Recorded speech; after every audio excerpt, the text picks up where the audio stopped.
Bismillah, assalamu alaikum, everybody. Thank you for joining us. My name is Ahmed Fayyad. I'm helping in the program at ICC Tempe.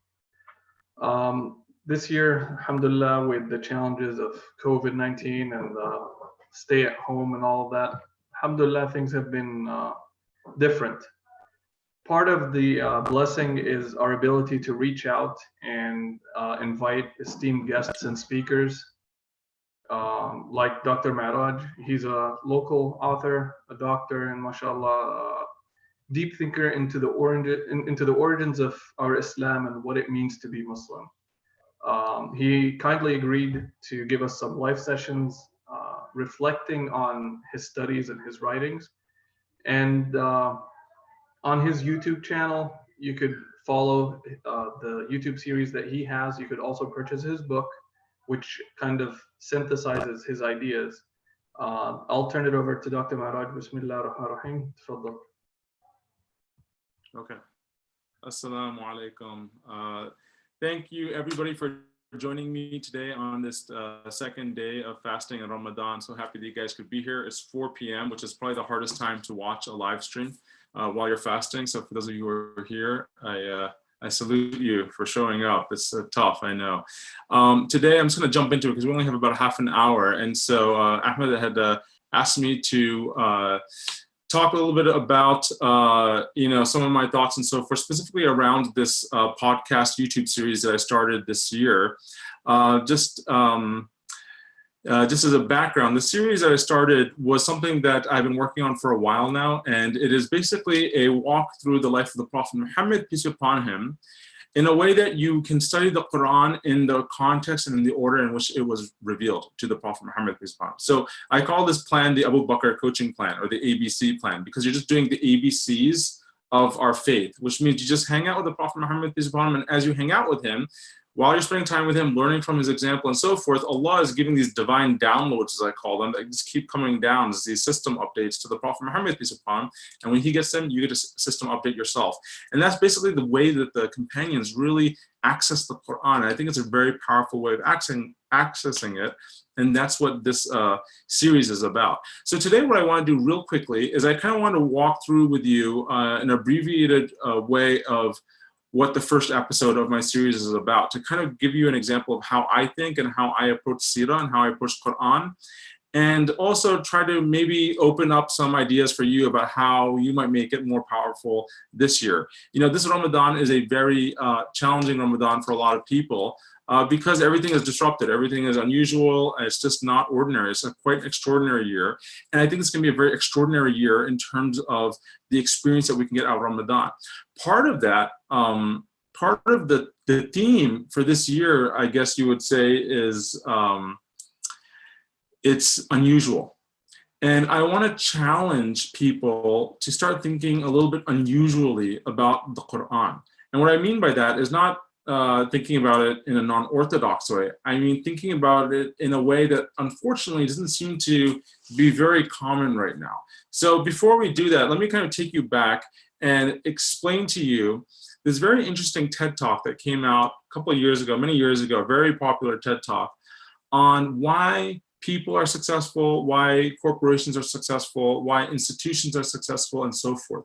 What is, a hallmark or a special ingredient that makes entities really successful? And it was a very interesting lecture, very simple. And it goes back to this question of why. People need to start asking the question why. And unfortunately, most people do not do that. So in the analogy or in the model that this speaker gave, his name is Simon Sinek. And if you go to my YouTube channel, you'll see a link to that talk if you want to. But I'm just going to draw it for you here, just with paper here to make it simple for you. He drew 3 circles. So I'm just going to draw those right here. He had an inner circle, a middle circle, and an outer circle. And he essentially said that these circles represent the world of what, how, and why. Okay. And most organizations know what they do. I mean, it wouldn't be an organization if it didn't know what it does. He uses the example of computer companies. Computer companies, if you ask any computer company, what do you do? They'll say, oh, we make computers. So it's a very flat, basic answer. It just answers a very basic question of what do you do? Very few people in the computer company actually know how they make the computers. There might be a couple of engineers here or there who might know how the whole process comes together.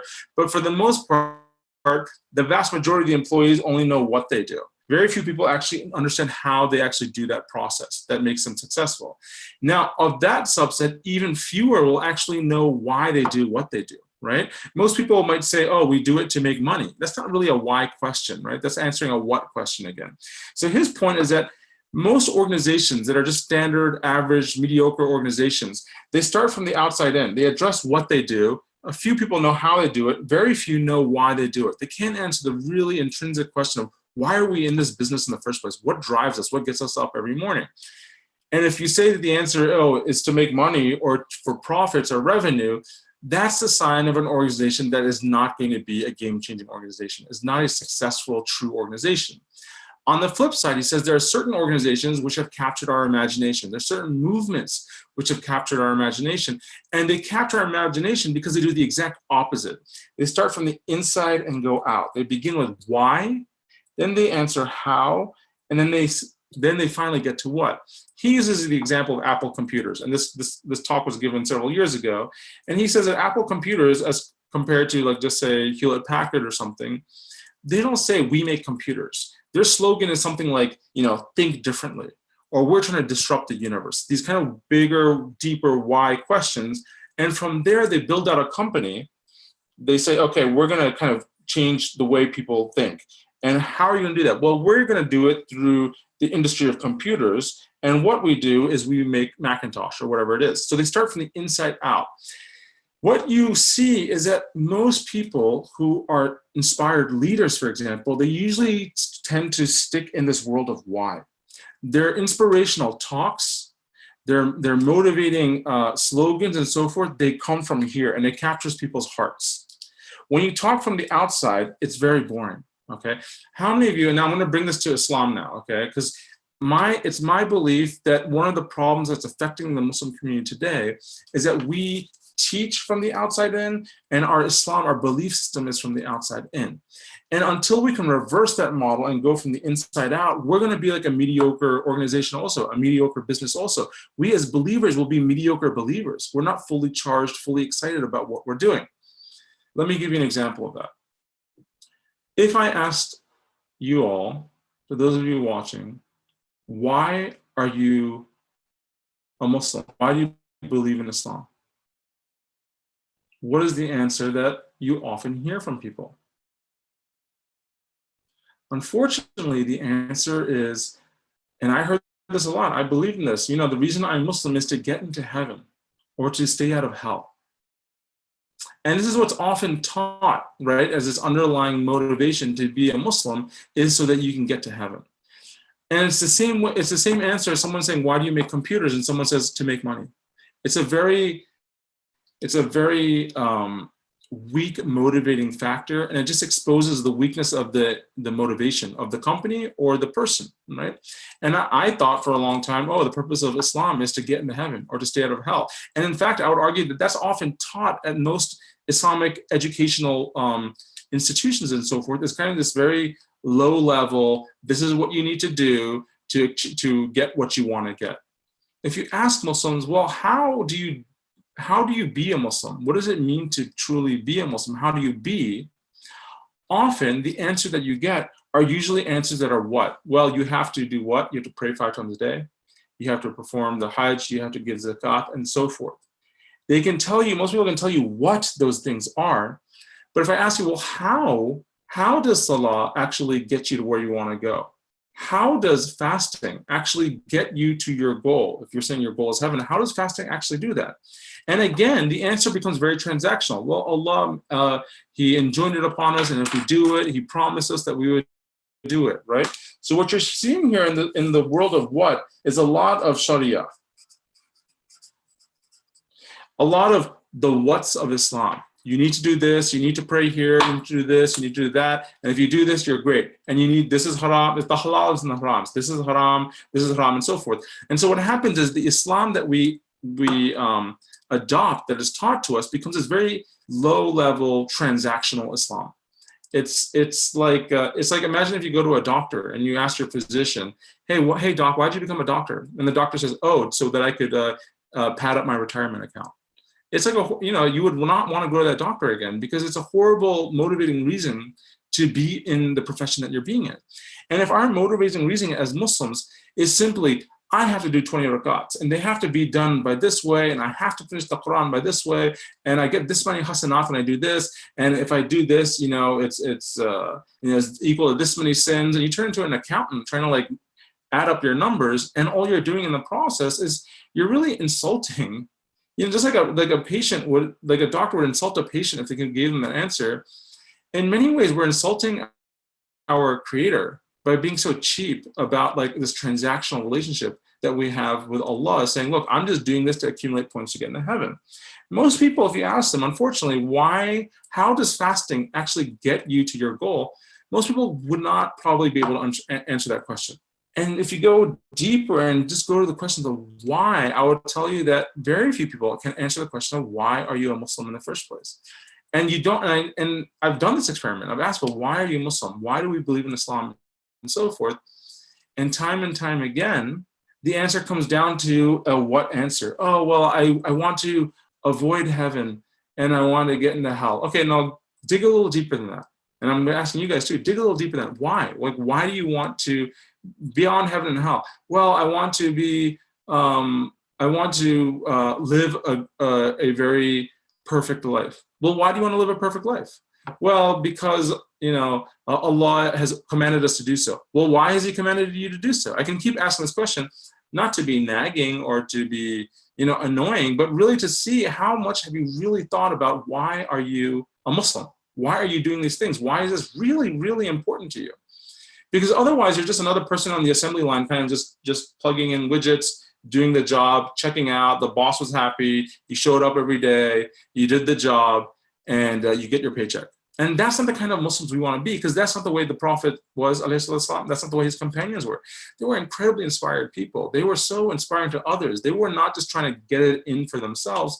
They were inspiring everyone around them. And we cannot inspire ourselves, let alone people around us, the rest of the Muslim community or the non-Muslim community, if we're not inspiring from a place of leadership from the middle. Now, what we see in this TED Talk, for example, this system is a very common sense system. It's really not a complicated system, but they had to do case studies on thousands and thousands of companies just to come up with this basic paradigm of what predicts success or not in a company. Now, what's interesting, and this is where like my passion is when it comes to the Seerah and the Quran. When I like Seerah, I really like history of the Quran, which includes, technically it's the life of the Prophet Muhammad, peace upon him, but all of the prophets is what I consider Seerah, because in many ways the Prophet, peace upon him, his story began with Adam. I often say that the Prophet, peace upon him, is like the exclamation mark at the end of a long sentence, because so much of who he is predicated on the stories of the prophets who came before him. And just like we have case studies in business to say, oh, that was a company that failed. Let's look at the variables in that and putting that into our data, into our algorithm. Oh, that company did really well. Let's put that data into our algorithm and see what was good for them. Oh, and you do this case study of all these different businesses and you come up with a model like this. We in the Quran have so many case studies. So they're not just stories for entertainment or stories to point fingers and say, oh, you're bad and you're bad. They're actually important case studies for us to learn for ourselves. Allah gave these case studies for us. And the proof in that is that those other, if we talk about Bani Israel, we talk about the Christian communities, we talk about Ad and Thamud, we talk about the Egypt and Fir'aun, all of these case studies that we have in the past, they're all dead. They're long and gone. They're long gone. So why would Allah waste his time talking about people who are gone? He's talking about it for our sake. And he's giving us these case studies, just like businesses have case studies, financial documents of how they do or how they did. We have these documents of how these previous organizations did, these previous peoples. And what we're seeing in this story, it becomes very evident that their story maps exactly onto this story right here. So what do I mean by that? Let's take the example of the prophet who is mentioned the most in the Quran, which prophet would that be? That prophet is Musa alayhi salam, the most commonly mentioned prophet by name in the Quran. And in many ways, because he is an example for the Prophet Muhammad, peace be upon him, and his community is a very clear example for our community about what to do and what not to do. Now, in the example of Bani Israel, you have a prophet who, like the Prophet Muhammad, peace upon him, is liberating his people, right? He takes them on a hijrah, right? Which we celebrate. We fast on the day of the hijrah of Musa alayhi salam, which is the day of Ashura. So just like the Prophet Muhammad, peace upon him, he is a leader, right? He's kind of orphaned. He went in a basket to Fir'aun. And now he is there, and now he grows up, and now he leads his people out. Just like the Prophet Muhammad led his people out of Mecca, Musa alayhi salam led his people out of Egypt. Now Musa alayhi salam is given the Torah. He's given the Sharia of Bani Israel. And the Sharia is a very big Sharia, much more complicated, much more rigorous, much more difficult to follow than the Sharia that was given to us. So Musa alayhi salam is given a lot of this stuff here. You have to do this, you can't eat this, you cannot eat that, you can only eat this on this day, and so forth. But what was driving that for Musa alayhi salam, it came from a place of why. Musa alayhi salam always began from here. He understood Allah because he had this deep connection with Allah. And from there, he built out a civilization and a people, a community that started from why, went to how and what. And obviously, there are many incredible people from the community of Musa alayhi salam. Specifically all the prophets. I mean, they got more prophets than any other community that we know of. So prophet after prophet came to the Bani Israel. But one of the main refrains that you see in the Quran, if you take a look at Surah Al-Taha, Surah Al-Baqarah, and so forth, one of the main refrains that comes up over and over again in the Quran is that the Bani Israel, they keep focusing on the what. We see this in the example of Surah Al-Baqarah. So what happens in Surah Al-Baqarah? The surah is named after the cow, which is the cow that the cow that Bani Israel, they melted gold and they made this calf, right? They made this literally, they were still like toweling off from having crossed the Red Sea. They literally are just finished crossing the Red Sea. The miracle could not be more vivid in their mind. The fact that Musa alayhi salam just really helped them out from complete and utter destruction could not be more vivid in their mind. And then when Musa alayhi salam goes up to receive the 10 Commandments, in that period of time, what do? They build a calf. They build this calf. And then what happens? Musa alayhi salam comes down and he's like, what are you guys doing? Like, are you so unanchored that you forgot why you are a Muslim? You forgot how you are a Muslim, and you're focusing on this what? And when you're focusing on this what, look how quickly you got pulled away from the mission. Because when you don't have a strong anchoring, you start doing weird things. You start thinking about, in the example of this surah, Musa alayhi salam tells them, you need to sacrifice a cow. And what do they immediately do? What kind of cow is it? What color should it be? What? They're fine-tuning because they're constantly playing in this world of what. They're not like obeying Musa alayhi salam's command. They're not following his inspiration.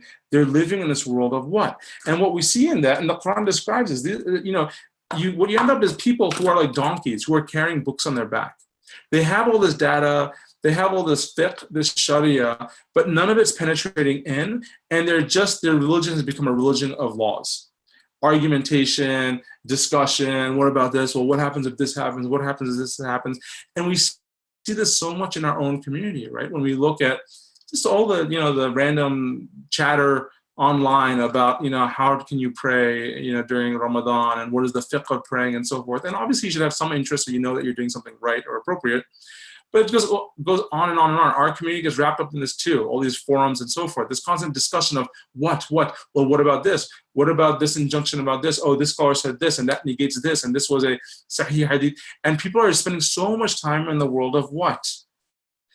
And in many ways, that's following the example of Bani Israel. We see another example. Every Friday, we should recite Surah Al-Kahf. And in Surah Al-Kahf, in the story of the cave, Allah tells us this beautiful story of these companions of the cave, Ashab al-Kahf, right?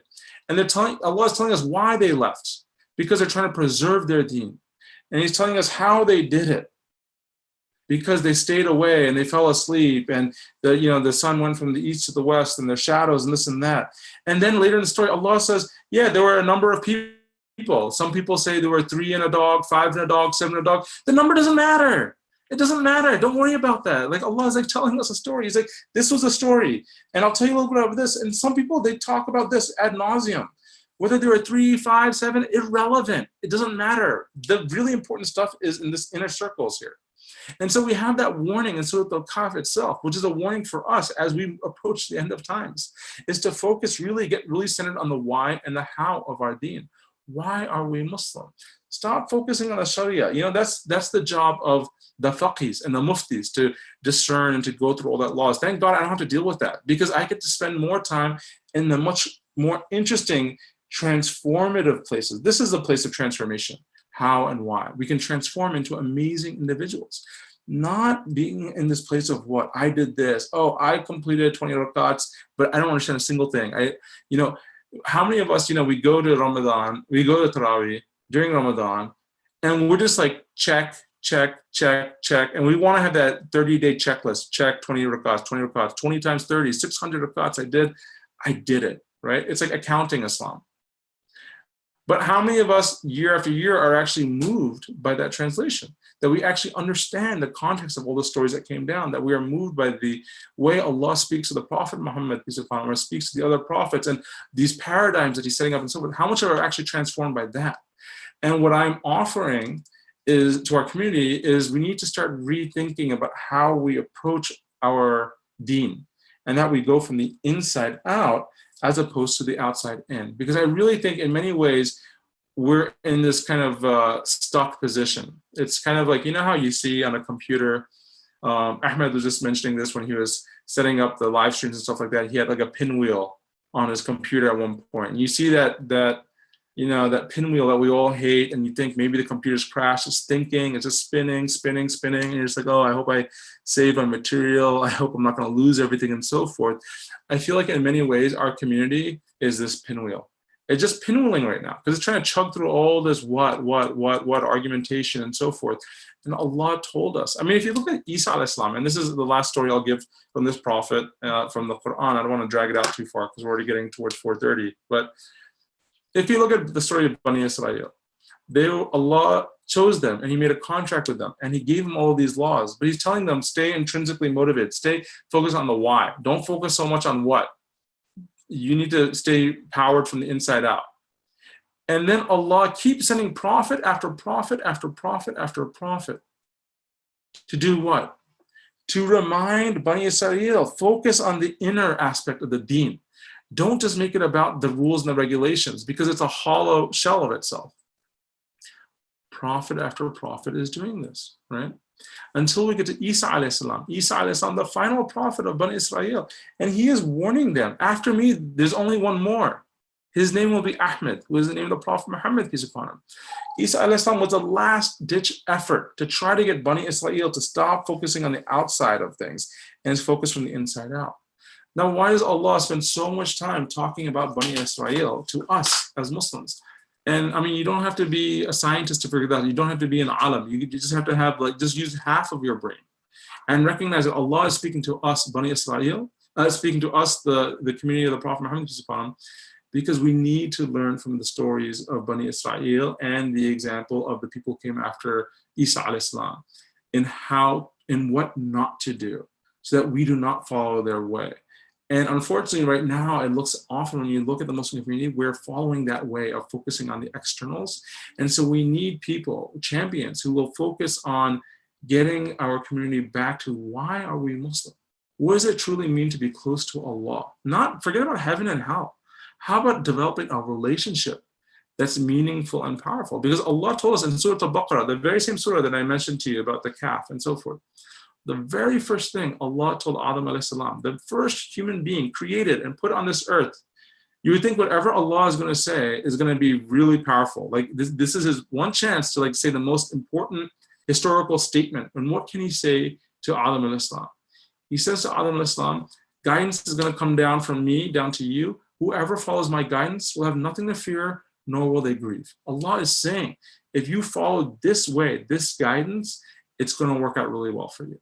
And yet we see time and time again, clearly Bani Israel, clearly these other communities are not fully following the guidance, which is why that example comes to us, that we have to follow that guidance. And so that guidance comes in the Quran.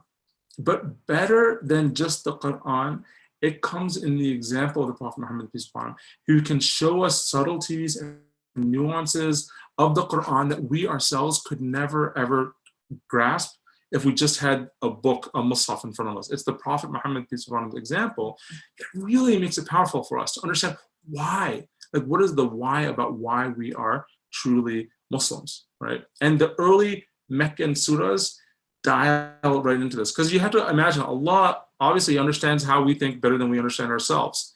So I would imagine that Allah is operating on some kind of system like this, or a better system that we haven't even discovered yet about how to motivate us. And what you see is that in the very earliest surahs, typical example, Surah Al-Ma'un, about small kindnesses, right?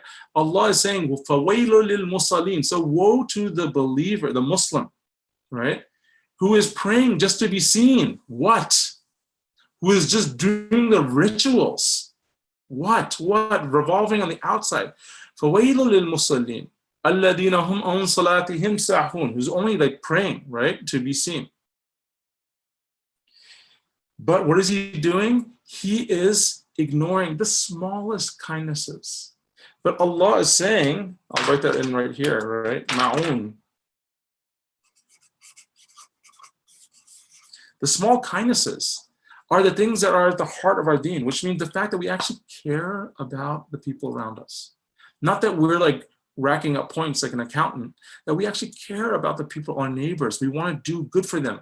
Not because Allah is watching and we want to get in good with Allah, but because our heart is soft and we have mercy towards the people around us. This is what the Prophet Muhammad, peace be upon him, taught us. And it's in his example that you really see that rahmah come out, that you can't just read it in the Quran right away as easily as you can see in the life of the Prophet Muhammad, peace be upon him, which is why his own wife said that the Prophet Muhammad, peace be upon him, when she was asked what was he like, she said he was the Quran. He was like the walking Quran. So when you study the life of the Prophet Muhammad, peace be upon him, in that you get a very clear look at how the Quran manifests itself if you take it on as an operating system for yourself. So Ahmed, I'm gonna, I guess, pause right there. I don't wanna make it too long, but that's kind of just a brief introduction of how I'm approaching the Seerah and the Quran. I believe that we need to look at these two books, the Quran and the Seerah, not as an academic exercise. We're not alim, we're not ulama. We don't need to become teachers and scholars. That's not our responsibility. We need to become people, fathers, husbands, wives, and so forth. So we don't need to be in the business of studying Quran for academic research and knowledge. And it's so easy to do that. Trust me, I like it too. But we really need to be in the business of studying the Quran and the life of the Prophet for transformation. So we can become powerful plumbers, lawyers, landscapers, physicians, whatever it is. We need to access the Quran in that regard. And so we need to kind of move away from this scholastic, heavy what, to a place of why. So I'll end it right there. I'm getting a little bit dry in the mouth, Muhammad. Jazakallah khair, Doctor. That was an amazing deep dive into the thinking behind the series that you're doing in your book.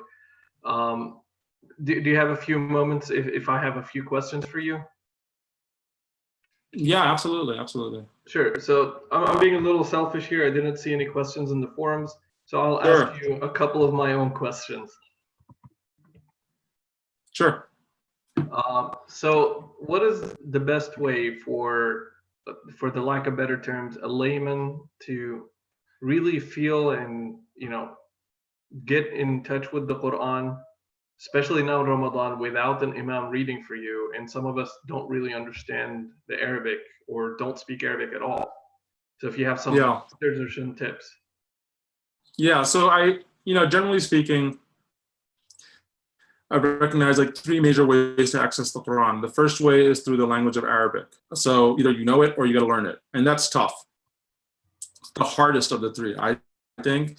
It has huge payoff, but there's just a big learning curve. So I encourage everyone to start that journey, but it's not an immediate payback on that. It's a tough journey. And if you're anything like me, I'm motivated and yet I have like fallen off that horse many times throughout my life. It's just like a slow, steady climb. And there's a lot to benefit from that.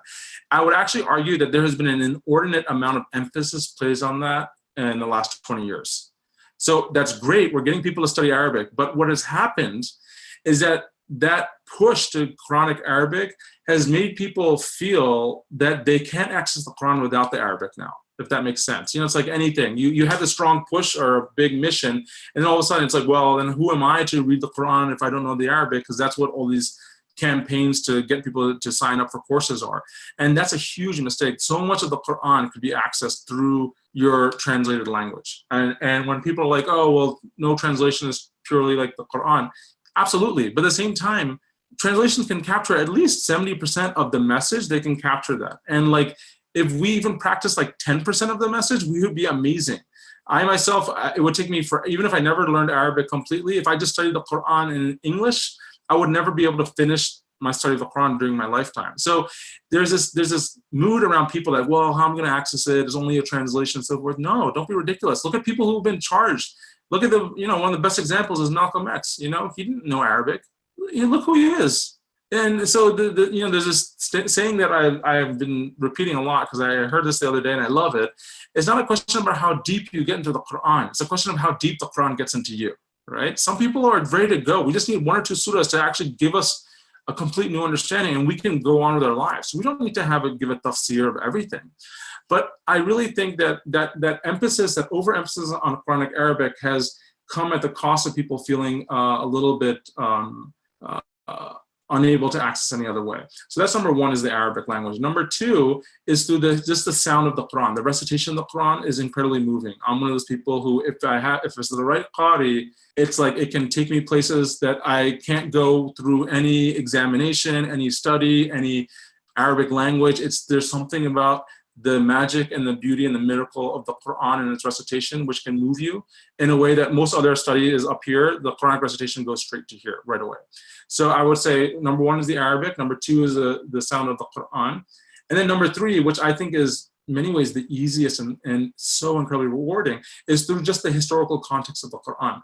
So how is the Quran revealed? What is the context of when things came down? Understanding the history of all these people that the Quran is talking about. I mentioned Ad and Thamud and Egypt and Fir'aun and so forth. Understanding that context, you don't need to understand in Arabic. Like I know all that stuff in English now, but it's a lot of information.